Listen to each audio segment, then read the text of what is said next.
औज़ुबिल्लाहि मिनश्शैतानिर्रजीम बिस्मिल्लाहिर्रहमानिर्रहीम। अस्सलाम वालेकुम दोस्तों, उम्मीद करता हूँ अल्लाह से कि आप ठीक ठाक होंगे। आज इस वीडियो का उन्वान मेरा है जहेज़। ठीक है, जहेज़ है क्या, जहेज़ से हमें नुकसानात क्या होती है और हमारे माशरे पे इसका असर क्या है, मैं उसके बारे में थोड़ा सा बात करूँगा। एक छोटी सी स्टोरी भी आपको सुनाऊँगा इसके बारे में। लेकिन वीडियो शुरू होने से पहले और वीडियो पर जाने से पहले मैं आप लोगों से दरख्वास्त करता हूँ कि आपने मेरे चैनल को सब्सक्राइब करना है, रेड वाले ऑप्शन पर क्लिक करना है, वहाँ पर सब्सक्राइब है, सब्सक्राइब कर देना है और साथ ही उसके करीब ही एक छोटा सा आइकन है बेल, उस पर भी क्लिक करना है ताकि मेरी हर नई आने वाली वीडियो आपको बर वक्त मिल सके। तो चलिए चलते हैं अपने वीडियो की तरफ। आज का हमारा वीडियो टॉपिक जहेज़ है, जैसे कि मैंने वीडियो के शुरू होने से पहले आपको बता दिया था। असल मानी मेरा यह है कि इस जहेज़ के इस रस्म और रिवाज को ख़त्म कर देना है। क्यों ख़त्म कर देना है आप लोग बेहतर तरीके से जानते होंगे, क्योंकि हमारे माशरे में, हमारे इस माशरे में ऐसे लोग मौजूद हैं जिनके घर पे बेटियां हैं, जिनके घर बहनें मौजूद हैं, लेकिन उन लोगों के काम शाम और धंधे अच्छे तरीके से नहीं है। ठीक है, और लड़कियों के ससुराल वाले मांगते हैं जहेज़ और उनके हाँ ये सब चीज़ें मैसर नहीं होती, तो फिर मसले मसाइल शुरू हो जाते हैं, लड़ाई झगड़े उनके घर शुरू हो जाते हैं। ये वो सब कुछ आप जानते होंगे। आपके घर में भी, या आपके मोहल्लेदारों में भी, या आपके सिटी में, आपके सिटी के इर्द गिर्द भी बहुत से लोग ऐसे होंगे जिनके हाँ यही मसले होते हैं। तो ठीक है, उस पर फिर बात करेंगे। लेकिन बात करने से पहले मैं आपको एक छोटी सी स्टोरी सुनाऊँगा। एक दो भाई, माँ बाप और एक बेटी की। ठीक है, दो भाई है, एक बड़ा और एक छोटा।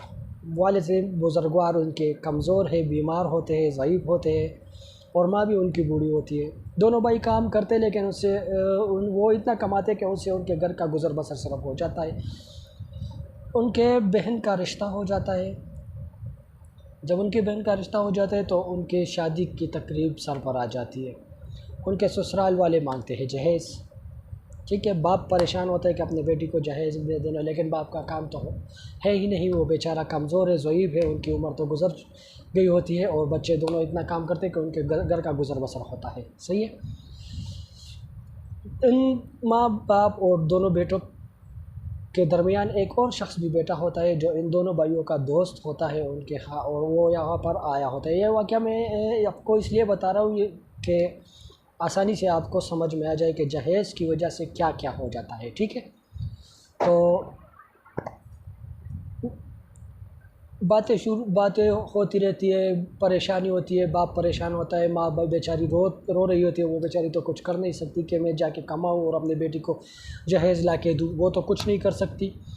तो इस दौरान ये दोनों भाई, बाप और वो एक उनका दोस्त जो होता है, वो बातें करते रहते हैं। बाप आप बस बातें करें कि अपनी बेटी को जहेज़ देना है, लेकिन भाई बेचारे क्या करें, वो भी तो काम करते हैं, लेकिन उनका भी तो काम उसी तरह होता नहीं है। ठीक है,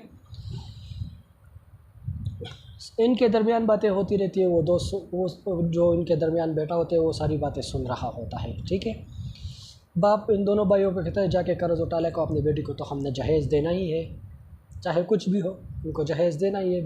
बेटी बेचारी भी घर कमरे से बाहर सारी बातें सुन रही होती है, रो रही होती है कि ए अल्लाह, काश मैं लड़की ना होती, क्योंकि लड़कियां बेचारी क्या कर सकती है, हर एक को पता है, आप में से हर एक जानता है कि वो बेचारियाँ क्या कर सकती है, लेकिन कोई कुछ नहीं कर सकता। ठीक है, बस वो उठ के चली जाती है वहाँ से और अल्लाह के सामने सजदा रेज़ हो जाती है कि ए अल्लाह, तू रहीम और करीम है, तू सब कुछ कर सकता है, तेरे दर में कुछ किसी चीज़ की कमी नहीं है।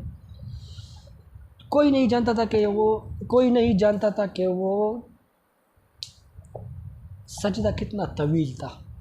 वो सजदे में गिर पड़ी होती है और अल्लाह से यही फरियाद करी होती है कि अल्लाह, बस एक मौजज़ा हो जाए और मेरा ये घर आबाद हो जाए। ये रो रही होती है कि ए अल्लाह, देखो मेरा घर बर्बाद हो रहा है, जहेज़ की वजह से मेरा घर बर्बाद हो रहा है। ठीक है, अल्लाह से ये गिले शिकवे करके सजदे में गिर पड़ी है, रो रही होती है। इन दोनों भाइयों और बाप के दरमियान एक लड़का बेटा होता है। यूँ ही बाप इन दोनों भाइयों को कहते कि जाके किसी से कर्ज़ ले आओ और अपने बहन को आपके बहन को मैंने जहेज़ में चीज़ें देनी है, ठीक है। जहेज़ आप जानते हैं कि क्या चीज़ होती है। लड़की के माँ बाप के घर से बहुत चीज़ें, फर्नीचर, बहुत सारी चीज़ें, एक्सेट्रा एक्सेट्रा, बहुत सारी चीज़ें होती है जो अपने उसके ससुराल वालों के हाथ चल जाती है, ठीक है। वो दोनों भाई उठ जाते हैं। बाप बेचारे कब की आवाज़ में यही कहता है, लेकिन कुछ मामला हल नहीं होता। वो लड़का भी उनके दरमियान बैठा होता है। यूँ ही इसके दरमियान एक और बात सामने आ जाती है। लड़की यही बात कह रही होती कि वो ये कह भी नहीं सकती कि मैंने और कुछ नहीं लेना, मुझे जहेज़ नहीं चाहिए, मुझे कुछ नहीं चाहिए, बस बाबा मुझे अपने भाइयों का प्यार चाहिए, आपका लाड प्यार चाहिए, और अपनी माँ की हंसी खुशी ज़िंदगी चाहिए, उसकी मुस्कुराहट चाहिए, उनकी दुआएं चाहिए, आप लोगों का साथ चाहिए, ये सब। लेकिन फिर भी जालिम दुनिया, जालिम समाज है, क्या करें। वो यही कहती है कि हज़रत सैयदना फातिमा रज़ी अल्लाह अन्हा का भी तो जहेज़ था, ठीक है। वो मैं ये नहीं कह रहा कि उन लोगों ने ये रिवाज बनाया। उनका जहेज़ क्या था? दो चीज़ें थी, दो तीन चीज़ें रसूलुल्लाह सल्लल्लाहु अलैहि वसल्लम ने उनको दी थी। ये नहीं कहा कि आप बहुत सारे बेइंतहा पैसा लगाओ और अपने बेटी को जहेज़ दो, ठीक है। ये उन्होंने नहीं कहा था। हम लोगों ने ये सब चीज़ें की हैं, हम लोग ये सब चीज़ें कर रहे हैं। हमने अपने शरई मकासद को छोड़कर इन पर तवज्जो दी है, अपने बेटियों के घर बर्बाद किए। जहेज़ की वजह से बहुत सारे बेटियों के, बहनों की ज़िंदगियाँ बर्बाद हो जाती है, उनके घर में लड़ाई झगड़े शुरू हो जाते हैं, बहुत से मसले मसाइल पैदा हो जाते हैं। लेकिन एक और बात मैं आपको बता दूं कि इस दौरान जब वो सजदे पे पड़ी थी वो लड़की, तो इस दौरान उनके वालिद और दोनों भाइयों और एक दोस्त के दरमियान बातें हो रही थी। जब वालिद ने उनको इजाज़त दी कि जाके कर्ज़ लेके, वो दोनों भाई उठे कर्ज़ लेने के लिए। तो इस दौरान उनका दोस्त जो था वो उठा, उससे रहा नहीं गया और सीधा लड़के वालों के घर चला गया। जब वो लड़के वालों के घर चला गया तो लड़के के बाप से कह दिया, जो मामला यहाँ पर हो रहा था, जो बातें यहाँ पर हो गई थी, उन दोनों भाई बाप बेटे और माँ के दरमियान जो बातें हो रही थी वो सब के सब सीधा लड़के वालों को बता दिए, ठीक है। जब लड़के वालों को सारी बात बता दी तो लड़के के वालिद मुहतरम सीधा उठे। उन पर एक ऐसा सख्ता तारी हो गया, वो उठे और सीधा उनके साथ चल दिए लड़की वालों के घर, ठीक है। वहाँ आके लड़के के वालिद से सलाम दुआ की, बातें की। वो लोग भी परेशान हो गए। लड़के के वाले ने कहा, अल्लाह खैर करे, क्या हुआ। होता है ऐसा, जब लड़के वाले अचानक आ जाते हैं तो लोग परेशान हो जाते हैं कि मामला क्या हो गया, ठीक है। तो परेशानी की बात तो इसलिए नहीं थी कि अल्लाह ने उनकी बात सुन ली थी। वो आ गया, लड़की के वालिद से बोला कि देखो जी, हमें बेटी चाहिए जो आपने हमें दी, हमें इसके साथ और कुछ नहीं चाहिए। आपकी बेटी हमारे घर आएगी, ये हमारी बेटी है, ठीक है। जब ये हमारे घर आ जाएगी तो ये सब कुछ खुद ले लेगी, खुद लेके आएगी, ठीक है। तो मेरे इस खुद लेके आएगी। इस दौरान वो जिन सजदे में पड़ी थी, जो सजदा वो कर रही थी, वो ये आवाज़ जो उसके ससुर जो थे वो बोल रहे थे कि ये हमारी बेटी है, हमारे घर आएगी तो सब चीज़ें लेगी, ये आवाज़ उसके कानों तक पहुंच रही थी। थोड़ी आहिस्ता आहिस्ता उसने भी सुन ली। वो सजदे से उठी, हैरान रह गई थी। उसकी बेचारी माँ फिर भी रो रही थी। वो कुछ कह नहीं सकती, वो कुछ कर नहीं तो सकती थी। रोने के अलावा उसकी माँ के पास तो कोई और रास्ता था ही नहीं। तो बात करने का असल मकसद बाद में बताता हूँ, लेकिन स्टोरी कंप्लीट होने के बाद मैं आपको ये बात बताऊँगा। जब उन्होंने ये बात कह दी तो वो फिर से सजदा रेस हो गई, अल्लाह के सामने सजदे में पड़ गई और कहते कि ए अल्लाह रब्बुल इज़्ज़त, आप बेहद रहीम और करीम, और बेशक इसमें कोई शक नहीं कि अल्लाह जल्ल शानहू रहमतुल लिल आलमीन है। वो हर चीज़ पर कादिर है, उसके रहमतों से के दरवाज़े कभी भी किसी पे बंद नहीं होते, और ये हर एक जानता है। लेकिन हर किसी को ये बात समझनी होती है, हर एक इस बात को समझने की सलाहियत रखता है, लेकिन इस्तेमाल नहीं करता। सॉरी, मैं आपसे अगर मेरी इन बातों में कोई बात आपको अच्छी ना लगी हो तो प्लीज़ बुरा ना मानिएगा और मुझे कमेंट में बता दीजिएगा। आइंदा मैं ऐसी बात कोई नहीं करूँगा जिससे आपकी दिल आज़ारी होती है, ठीक है। लेकिन मैं फिर वो यूँ ही घर में सारा मामला ख़त्म हो जाता है, सब अल्लाह का शुक्र अदा करते हैं, सब मामला ख़त्म हो जाता है, लड़की भी खुश हो जाती है। वीडियो बनाने का असल मकसद ये था कि हमने जहेज़ के रस्म व रिवाज को ख़त्म कर देना है। जहेज़ के रस्म व रिवाज को ख़त्म क्यों कर देना है? इसलिए कर देना है कि इससे हज़ारों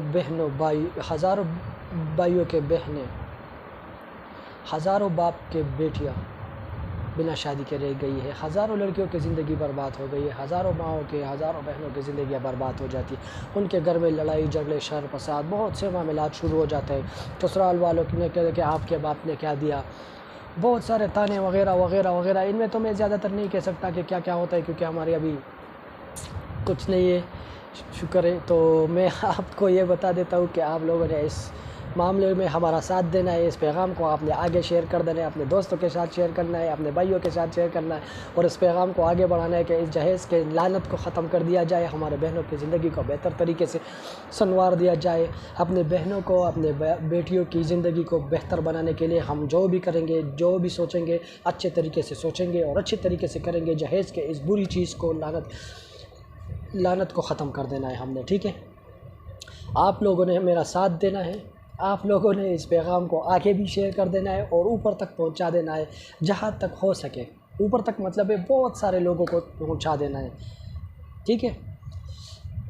मैं आपको यही कहना चाहूँगा कि इस जहेज़ की लानत से बाहर निकले और अच्छी ज़िंदगी गुजारने का साथ दें, क्योंकि उन बहन और बेटियों की दुआएं लें जिनके घर गरीबी है, मोहताजी है, वो लोग जहेज़ नहीं कर सकते। वो इस जहेज़ के नाम को ही ख़त्म कर देना है हमने, ठीक है। तो वीडियो के ख़त्म होने से पहले मैं आप लोगों से फिर से दरख्वास्त करूंगा कि आपने मेरे चैनल को सब्सक्राइब कर देना है, बेल के आइकन को दबाना है और मेरे इस वीडियो को बहुत सारे प्लेटफॉर्म पर शेयर कर देना है, ताकि हर एक को ये पैगाम वक्त पर पहुँचे और वो इसमें हमारा साथ दे और इस चीज़ को ख़त्म कर दे, ताकि हमारे बहनों की, हमारे बेटियों की ज़िंदगी संवर जाए और उनकी ज़िंदगी बेहतर बन जाए, उनके घर लड़ाई झगड़े ख़त्म हो जाए। तो क्या सोचते हो आप? हो जाए ये तो ठीक है। अल्लाह हाफिज़, अपना ख्याल रखिएगा।